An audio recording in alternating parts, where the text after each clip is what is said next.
Hello and welcome. I'm Leigh Ann Gerrans and you're watching W News, broadcasting live from the Al Arabiya headquarters. These are our top stories. A news conference between the US Envoy to Ukraine and President Zelenskyy is cancelled, despite the two meeting earlier today. It comes as a row between Trump and Zelenskyy escalates, but Vice President J.D. Vance says he believes they're on the cusp of peace in Europe. The bodies of 4 Israeli hostages arrive in Tel Aviv after Hamas released them under the Gaza ceasefire deal. And the Pope is reportedly stable and continuing his work duties from hospital as he battles pneumonia.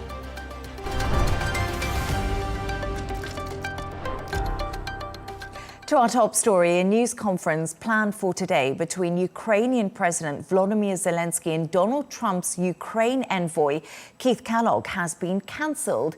A Kyiv official says it was at the request of Washington, despite the two meeting earlier today.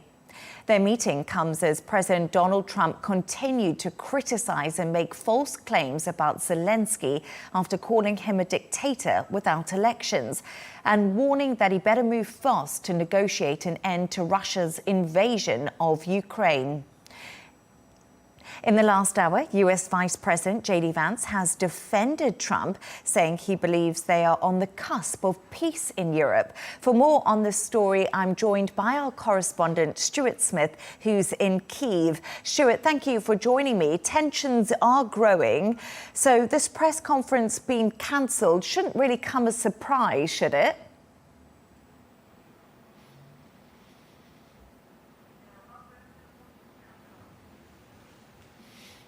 President Zelenskyy, when going into that press conference, said that he was there to try and prepare for what he called negotiations, more than just a talk for the Ukrainian president, as he tries to sell Ukraine to Washington to keep it invested. Now, Keith Kellogg has always said he was here mostly on a listening mission, so perhaps it isn't surprising indeed that he didn't give a press conference in the end to talk about what he had discussed. He sees his role here more as informing Washington about where exactly President Zelenskyy stands, and on the most controversial issues there's been no change. Ukraine is still desperate for Washington to continue to be involved in Ukrainian defense and, in case of any ceasefire deal, a peacekeeping role after that ceasefire, and also in keeping Washington close to what Kyiv would see as the ideal form of outcome, which doesn't provide too many concessions to Russia. We did hear from Ukraine's foreign minister, so while we haven't heard from Volodymyr Zelenskyy after his meeting,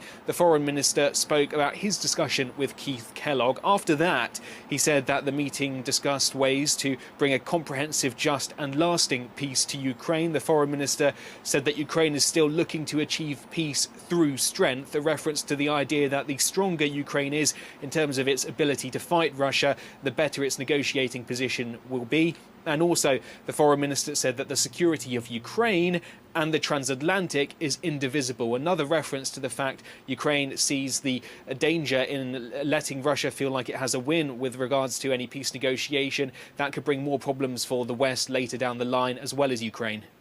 Stuart, European leaders are once again criticising Trump's comments. The British Prime Minister, Sir Keir Starmer, called Zelenskyy last night to offer his support, didn't he? Who else have we heard from?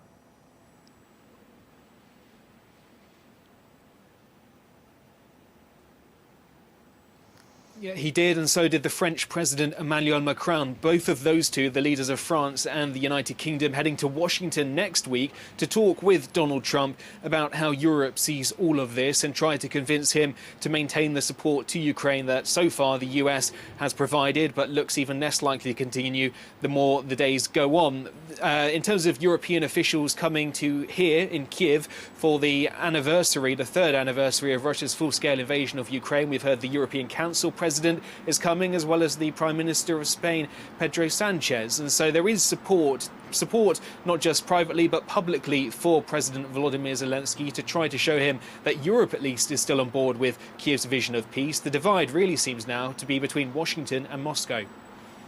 The Kremlin has reacted to the British Prime Minister saying he's ready and willing to put UK troops on the ground in Ukraine as part of a peacekeeping mission. It says his proposals are unacceptable. It seems tensions aren't just rising between Trump and Zelenskyy at the moment.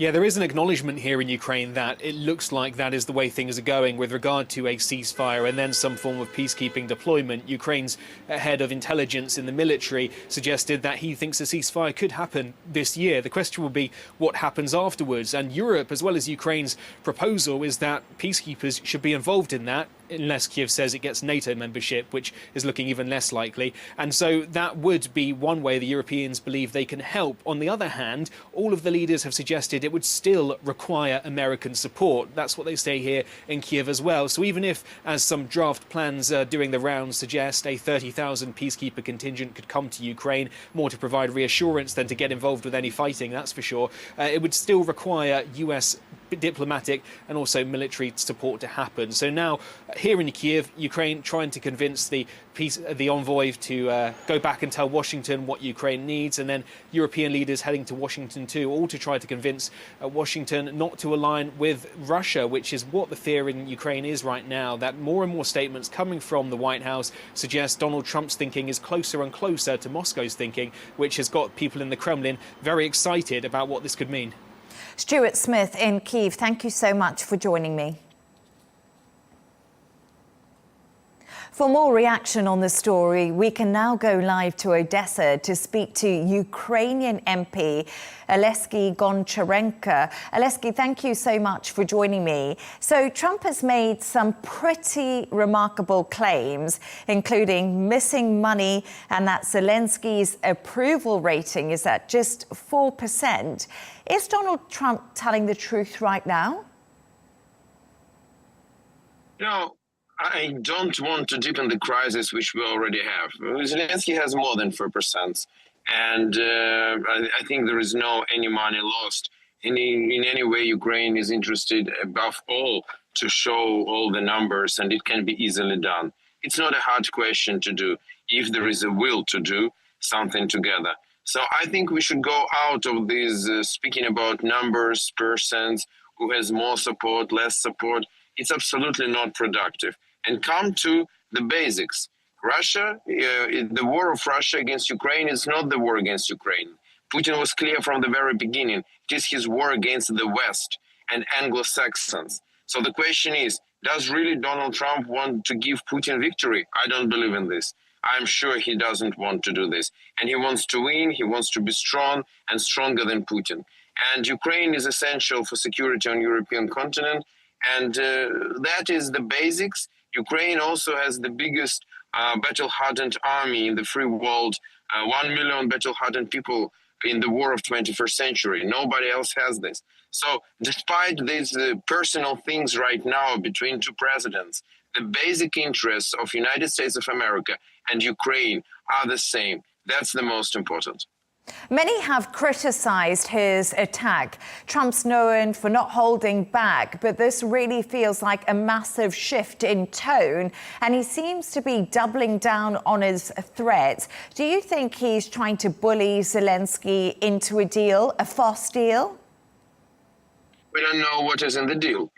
Me personally, I would like to see Ukrainians at the table. But at the same time, what is we are interested in? We want just to sit at the table, or we want to have a good deal?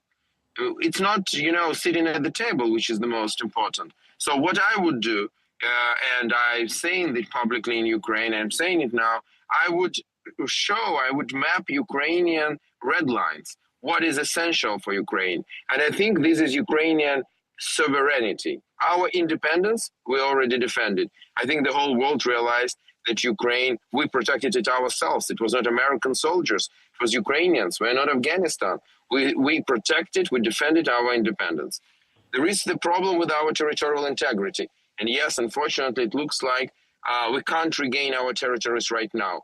But these territories are Ukrainian according to international law. sooner or later, Russian empire will fall apart like it happened with them before, and we will regain control over our territories. So what is essential today? It's our sovereignty, meaning that we have our own right to decide where we go, what army we keep, and so on and so on. And I'm sure that's in the best interest of the United States of America and Europe too, of the free world too. So that's, we need to say, this is our red lines. President Trump, please make a deal which will give us these red lines, maybe even better. That's all. And if he will not give us this deal, we always can say, thank you very much, but this is our country, we are protecting it, and we will continue to do this. Or if it will be a good deal for us, we can say, thank you very much, President Trump, you did an amazing job. So if you decide not to take the deal because it doesn't fall in line with the red lines you just said, how is Ukraine going to keep defending itself if the US isn't paying for weapons anymore? What happens then? It's a very bad scenario, but I want to remind you that when Russia attacked Ukraine 3 years ago, and they were preparing for this war for quite a long time, they were sure that they will take Kyiv in days, and all media in the world was saying this. But what had happened? They failed. And it was not thanks to the United States, with all respect, so other allies. It was Ukrainian army with, at that moment, almost zero Western weaponry. Because javelins and Analyst, this is good, but it's for guerrilla fighting. But we stopped Russia with our own weapon, with our own army. From that time, yeah, we lost some territories, we lost many people, that's very painful. But we are battle-hardened today, we produce even more weapons than before, so we're stronger than we were 3 years ago. So we can continue to defend our country, even without US support. But it is a very bad scenario, and I am sure this scenario will not happen, because it's not in the interest of both of us. European leaders have come out to support Zelenskyy. How crucial is this for him right now to have the backing of his neighbours?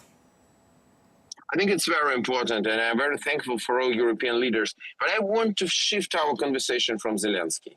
We're speaking about Ukraine, and I'm thankful for European leaders that they supported Ukraine. And the conflict between President Trump and President Zelenskyy shouldn't be the conflict of the United States with Ukraine. Ukraine, as any other country, is much more important than any other leader. Fortunately, Zelenskyy also made some comments which I think were not the best one to make. So I just want to all of us, Ukraine will survive this war. Today, President is Zelenskyy. We are democracy. Next elections will be somebody else. But we are needed by the free world, and we need the free world. That's the most important. And we hope that Europe will rally around Ukraine, around our country today. Because as rightfully said President Trump, there is an ocean between the United States and Russia. And between Europe and Russia, there is only Ukraine. Oleksii Goncharenko, Ukrainian MP, thank you so much for joining me this evening. Thank you. Let's take a look at some of the other stories making the headlines today. US airline Delta have said they'll give $30,000 to each passenger on board the aircraft that crash-landed in Toronto this week. A company spokesman said the gesture had no strings attached and did not affect the rights of passengers. Dramatic footage of the crash showed the plane flipping before skidding to a stop. 21 people were injured in the incident, but thankfully no one on board was killed. The Trump administration has frozen funding to the Palestinian Authority security forces, according to the Washington Post. It's part of an overall freeze on foreign aid. The Authority security forces are responsible for keeping law and order in parts of the Israeli-occupied West Bank. The SS United States, formerly the largest passenger ship built in the US, has left Philadelphia after 3 decades. The vessel was launched in 1951 and carried almost 1 million passengers before 1969. It will now form part of the world's largest artificial reef in Alabama, which is intended to attract marine life and divers. And comedy on prescription is being trialled within the UK Health Service as an alternative to antidepressant medication and in an attempt to reduce costs. Funded by Crack Health, its hopes stand-up shows and workshops will support those who feel isolated and lonely. Over 8 million Brits were taking antidepressants in 2023 and 2024, an increase of 2.1% from the year before.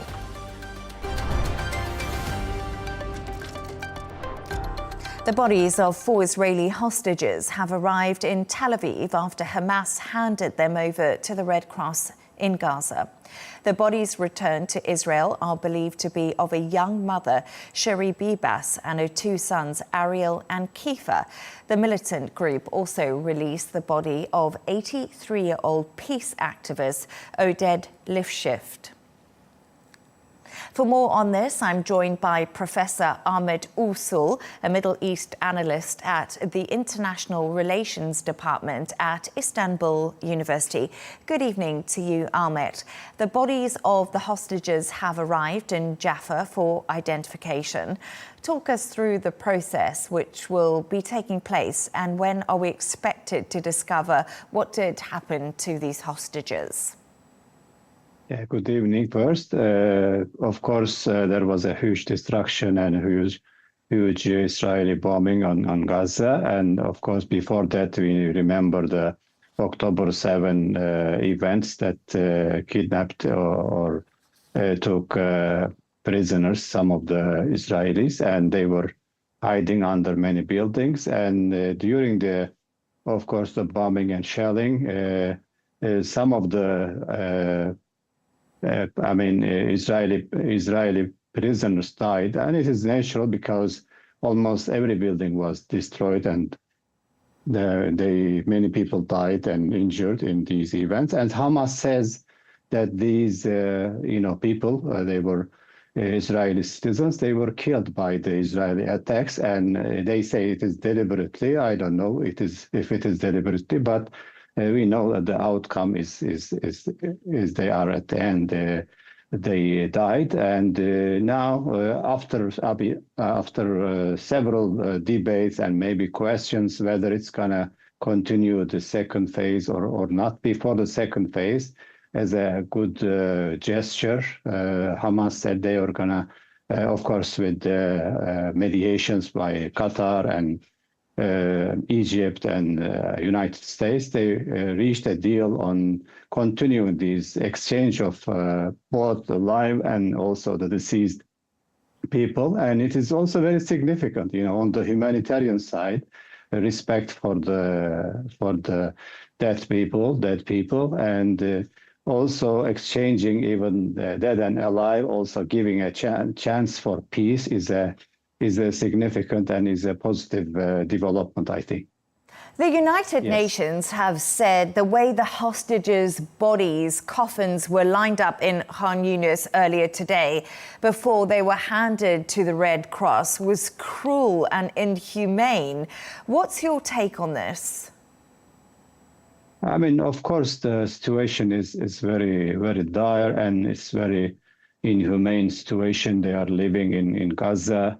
And also, some attacks on the West Bank, and Palestinian people, they need urgent support, urgent aids. And some of the aids, even though Israel agreed on the delivery of the aid to the Gazans, they delay these trucks coming from Egypt, and also many countries donated, and they are ready, even including Saudi Arabia, Turkey, and other nations. They are trying to help, but Israel is trying to delay as much as possible to increase the suffering. But the suffering is almost like unbearable for any normal human being. So it's a call for more action, more acceleration of this process. At the end, we see people suffering, and it's in the winter time, it is the situation with the cold getting worse. Professor, I know that you did mention the second stage of the ceasefire. We know the talks were due to start earlier this month. They didn't. But now, as you said, they expected to take place this week, according to the Israeli Foreign Minister Gideon Saar. What do you think we can expect from this second phase? Like you said, there's been a lot of suffering in Gaza. What do you think they'll be looking to achieve now? I think Netanyahu and his cabinet, they want to continue their war, their unjust war, unfair war. But Trump also insisting somehow, make a deal out of this. And of course, he suggested that, to free Gaza or to move the citizens of Gaza or inhabitants of Gaza from the situation. Of course, it is being discussed by the Arab countries, but many Arab states that are involved already declared that this is unfeasible and also unfair and also unacceptable.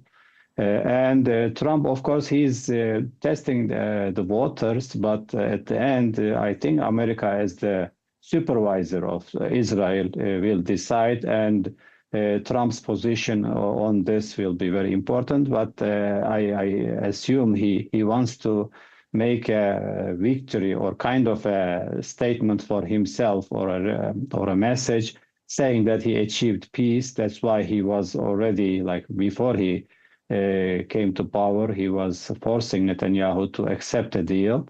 If he insists that the process should go, we will see the second phase.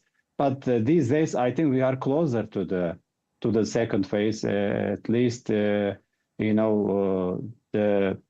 process, the early process is going forward with the exchange of refugees. Also, the talks have started, and I think there is hope for the second stage, but we need, more pressure. Of course, everything is based on the international pressure, public opinion, humanitarian aid, international institutions. This pressure should be felt by the international community, Muslim world, Arab world, etc. So it is there, but the Israeli government is not as much responsive. I think maybe American president, newly elected president, he doesn't want to lose all of his credits for Gaza. I think he want to push for at least a try for the second stage. Professor Ahmet Uysal, Middle East analyst, I really appreciate your thoughts. Thank you very much for joining me. Thank you.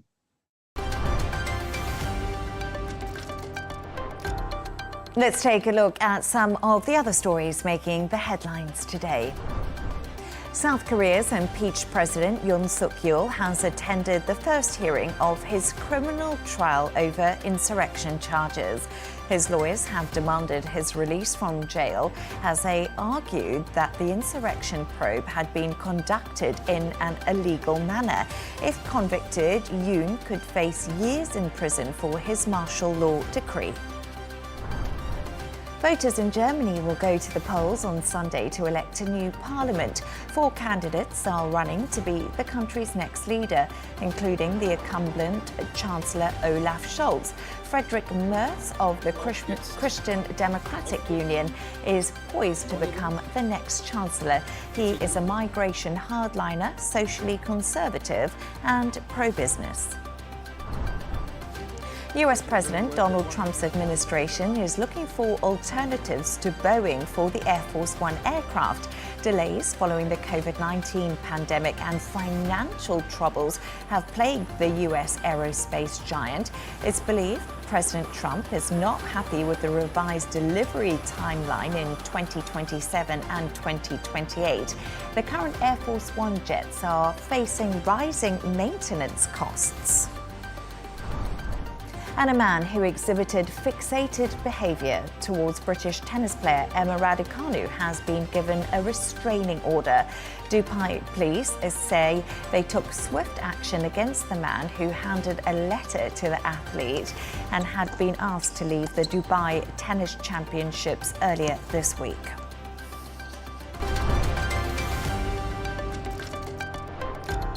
The Vatican has said Pope Francis remains in a stable condition in hospital, and blood tests have shown a slight improvement in his health. The 88-year-old pontiff is being treated in Rome's Gemelli Hospital for a severe bronchial infection and pneumonia. Last night, he was visited by Italy's Prime Minister, Giorgia Meloni, who said she was very happy to have found him alert and responsive. For more on this, I'm joined by international lawyer and church consultant, Dr. Hagopian. Good evening to you, Harry. The Italian Prime Minister has also said he was joking during her visit and hasn't lost his sense of humour. But this is a worrying time for the church. Earlier in the week, he reportedly told aides he might just not make it. Yes, well, probably he did, but I think he will make it. I mean, he's a person who likes to joke. He's a person who likes to reach out to others. He's not an austere person. And in that sense, his interactions with people are to be commended. And although the lung infection that he's got, which took him to the hospital for the second time running in a couple of years, is serious, I'm hopeful, as are a lot of other people, that he will get better and return to the Vatican. You said there that Pope Francis likes to joke and he's got a good sense of humour. What has his impact been? What is he going to be known for and remembered for during his time? I think a lot of things. For one, he is a man who is very, very informed and very cautious about environmental and green issues. And this is something his letter Laudate Si, which was a big springboard for the Vatican in terms of its environmental policies, was received quite well across the world. But he's also somebody who has made the church more approachable to the ordinary people.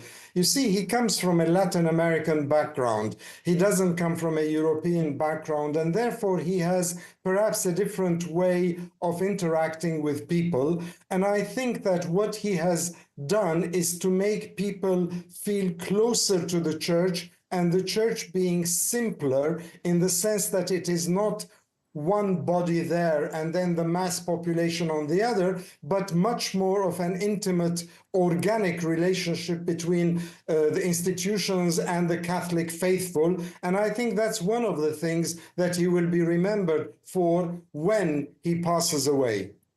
Yes, indeed. I've seen a few reports around that plans are being made for his funeral. If it does come to this, can you remind us of the process if he does die and what lies ahead for the church? Well, it is not a question of if he dies, but it's a question of when he dies. And when that happens, I mean, it's going to be the same like all previous popes. We saw that with his predecessor, Pope Benedict. We saw that with great popular acclaim with Saint Pope John Paul II, the Polish Pope, who was very much liked and very popular across the world. And what will happen is that after his death, when it happens, there will be a period of rest during which the Vatican will organize the funeral.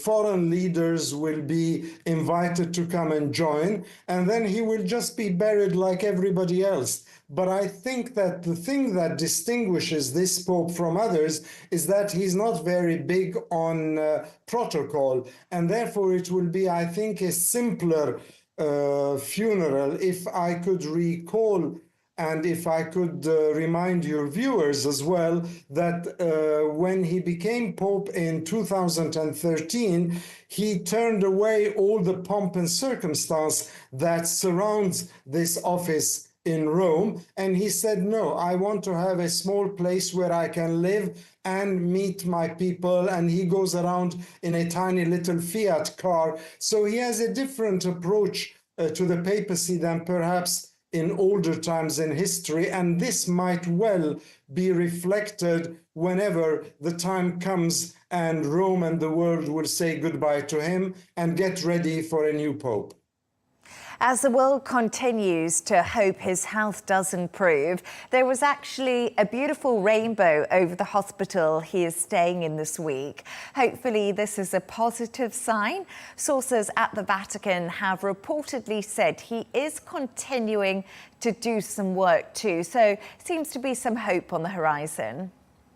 There is hope on the horizon. He's working, he's reading the newspapers.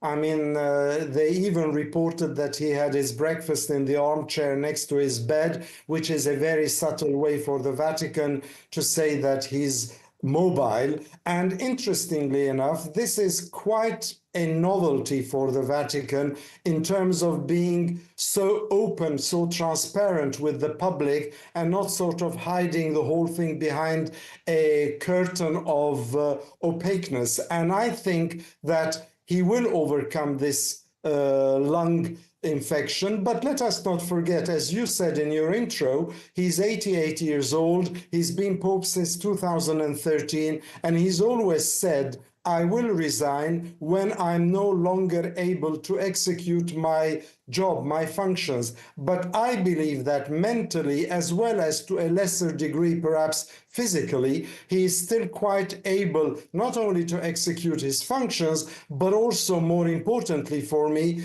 to reach out to the faithful, both in Italy and abroad. I wonder what the Pope did have for breakfast. Dr. Harry Hagopian, international lawyer and church consultant. I really appreciate you joining me. My pleasure.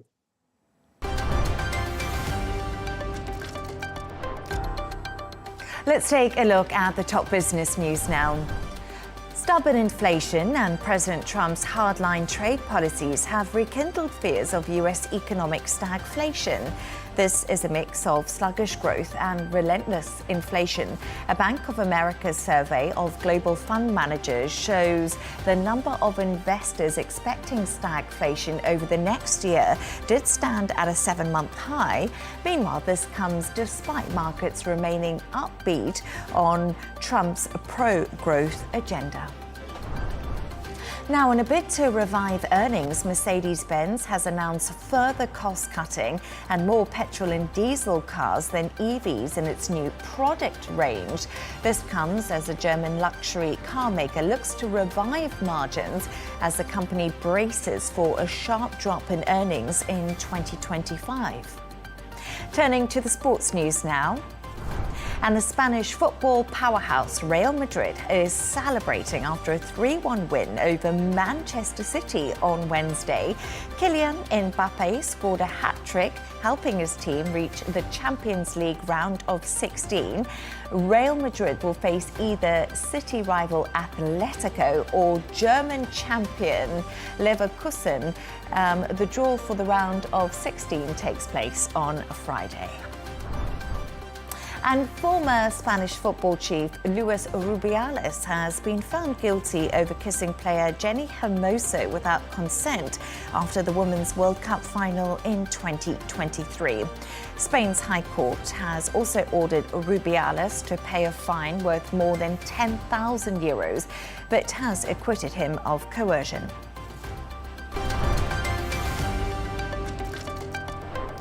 A reminder of our top stories. A news conference between the US Envoy to Ukraine and President Zelenskyy is cancelled, despite the two meeting earlier today.